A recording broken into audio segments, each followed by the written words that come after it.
John Lennon famously said, "Life is what happens when you're busy making other plans." That expression rings so true, especially when you're considering ways to protect yourself and your loved ones. So how can you create or add to a long-term protection plan? We're going to find out right now on UBS Trending.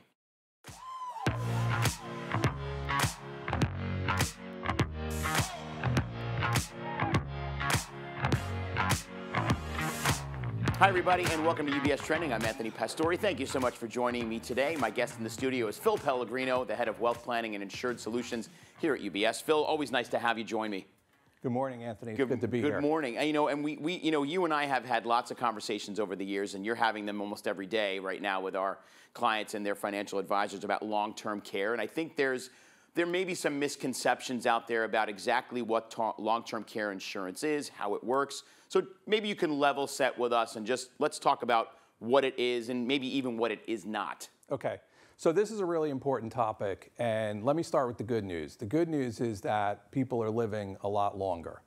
But with a longer life comes certain risks and challenges that we need to think about and plan for. One of those risks is that we may need long-term care services at some point in our lives. Mm-hmm.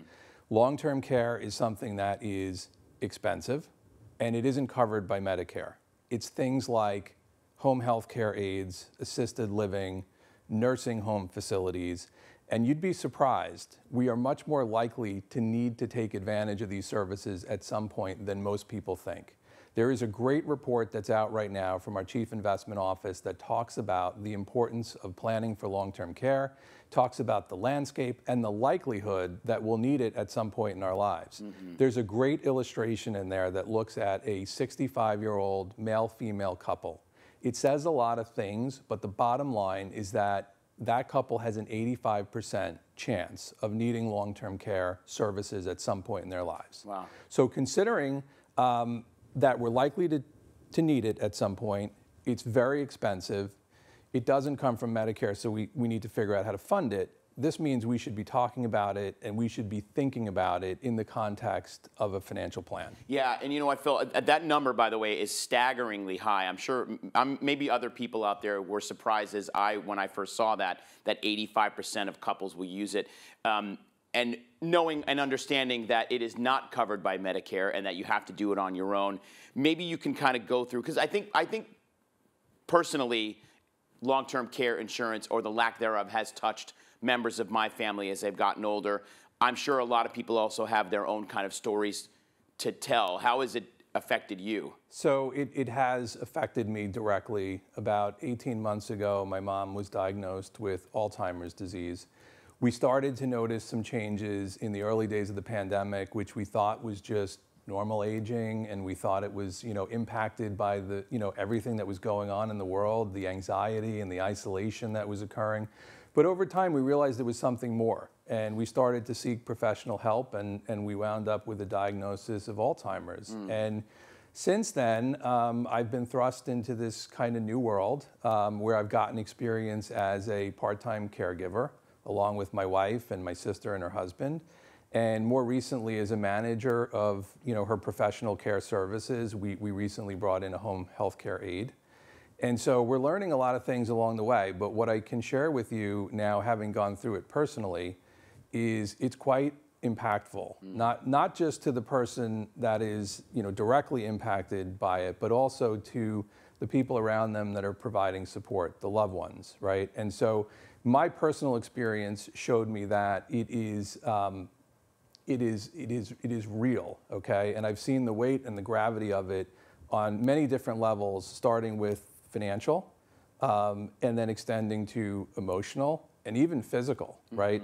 In certain situations. So it's really important, I think, to get out in front of this if we can. They're difficult conversations to have, but planning ahead can lessen the burden for sure. Yeah. Thanks for sharing that story, Phil. I know, and my thoughts, go out to you and your family and your mother as well. But really, she's hopefully, I'm imagining she's getting the best care that you could give her. But yes, it takes a toll on you and your sister and spouses. It's a lot, and seeing other family members. Myself, I had a close family member also be diagnosed with Alzheimer's, and it's a lot on their kids and people around them. So given that and the personal way that it's touched you and other people, there's another statistic that you showed that roughly 33% of couples at the age of 65 and older will spend something like $500,000 on long-term care. And now, as you're talking about it personally, you can see how quickly those bills will add up given the care that your mom is requiring. What are some lessons that, I don't know, you can share that you took out of your story that some of our viewers can think about as they're thinking about how they can make their own plans for long-term care insurance? Sure. Look, the first thing that I'll say is that, I used to just point to the statistics and the research. Now I have real life experience. Mm-hmm. And what together all of that has shown me is that it's really important to do some pre-planning around this, right? It will for sure lessen the burden. And, my thought around this is when you can, before this happens, have a conversation. It's not a pleasant or easy conversation, but it's an important conversation.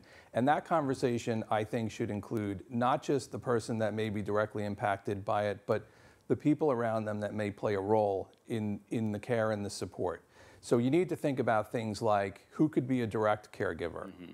who could come in to manage professional services, who might be able to step up and play a deeper role in managing the finances. And then when you think about the finances, the most important thing in that space is how is this going to get funded, right? I mentioned that Medicare doesn't pay for this, so you really got two options. Number one is to self-fund it, okay, and to take the assets that you've worked hard over the course of your life and to spend them down to pay for these services. That's your first option. Mm-hmm.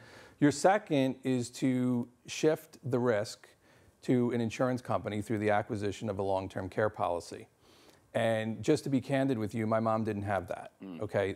She made a decision with, a deliberate decision many years ago with my father to self-fund it. And now that I'm in the middle of it, going through it, writing checks, you realize just how expensive this stuff is. Yeah. And look, that ship has sailed for my mom, right? But for me, having been through it, I have a different perspective on it. And when I think about, the potential that I may need these services and the impact that it may have on my children mm-hmm. at some point, I now have a bias towards shifting the risk, right? And, even if it's my money that they're spending, I'd rather at the end of the day when I'm gone that they get that, yeah. right? And so there are many, many great solutions that exist out there. And the landscape has evolved. So the solutions that exist in the space are different than 10, 15, 20 years ago. So I think that's really an important consideration. But above and beyond the financial, it's all these other things that I talked about. And it's just getting people around the table to consider that this is likely, it may happen. And if it does, how do we pre-plan for it to put ourselves in the best possible position to deal with it? Right. And you started off, Phil, by saying people are living so much longer now than they ever did before.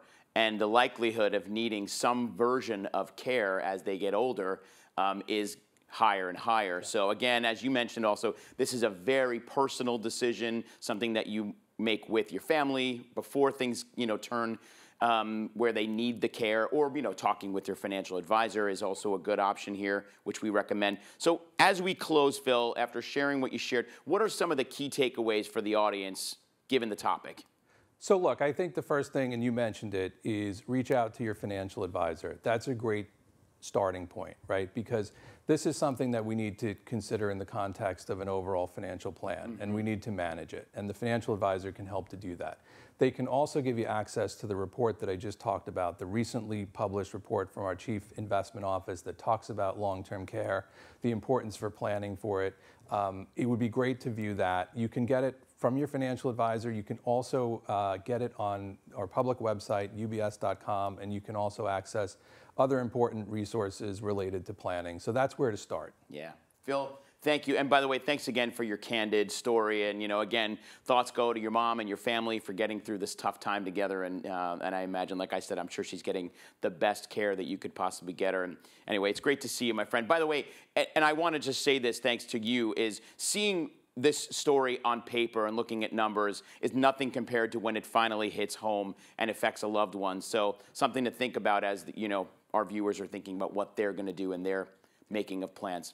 Thanks, Phil. Good to see you, my friend. Thank you, Anthony. Again, Phil Pellegrino from our wealth planning team here at UBS. And thank you all for joining us. As Phil said, that report from the Chief Investment Office on long-term care is available. You can get that at ubs.com/CIO or our insights page, ubs.com/views, or just pick up the phone and contact your financial advisor there. They'll be happy to give you a copy of that. Plus, make sure to follow UBS for more information on everything on social media. We're on all the major channels, including Instagram at UBS Trending. Give us a follow there. And again, make sure that the conversation continues with your FA. In the meantime, I'm Anthony Pastore. Have a great rest of your day, everybody. And remember to keep your eyes on what's trending. See you soon.